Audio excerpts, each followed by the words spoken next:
حضرت برار رضی اللہ تعالیٰ عنہ سے روایت ہے، انہوں نے فرمایا، ہم ایک جنازے میں رسول اللہ صلی اللہ علیہ وآلہ وسلم کے ساتھ تھے۔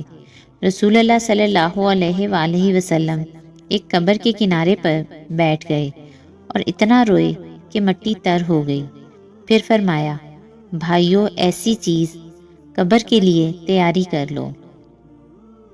حضرت ابو سعید خدری رضی اللہ تعالیٰ عنہ سے روایت ہے، انہوں نے فرمایا، رسول اللہ صلی اللہ علیہ وآلہ وسلم پردہ نشیں کنواری لڑکی سے زیادہ حیادار تھے۔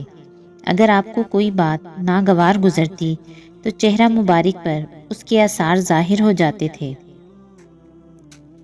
حضرت معاذ بن انس جہنی انصاری رضی اللہ تعالیٰ عنہ سے روایت ہے، رسول اللہ صلی اللہ علیہ وآلہ وسلم نے فرمایا، جس شخص نے اپنا غصہ روک لیا جبکہ وہ غصے کے مطابق سختی نافذ کرنے کی طاقت رکھتا تھا، اسے قیامت کے دن اللہ تعالیٰ سب مخلوقات کے سامنے بلا کر اختیار دے گا کہ جون سی حور چاہے پسند کر لے۔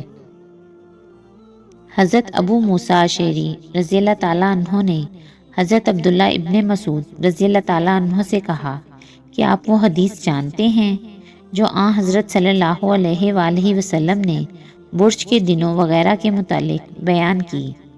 ابن مسعود رضی اللہ تعالیٰ عنہ نے کہا کہ میں نے آپ صلی اللہ علیہ وآلہ وسلم کو یہ فرماتے سنا تھا کہ وہ بدبخت ترین لوگوں میں سے ہوں گے جن کی زندگی میں قیامت آئے گی۔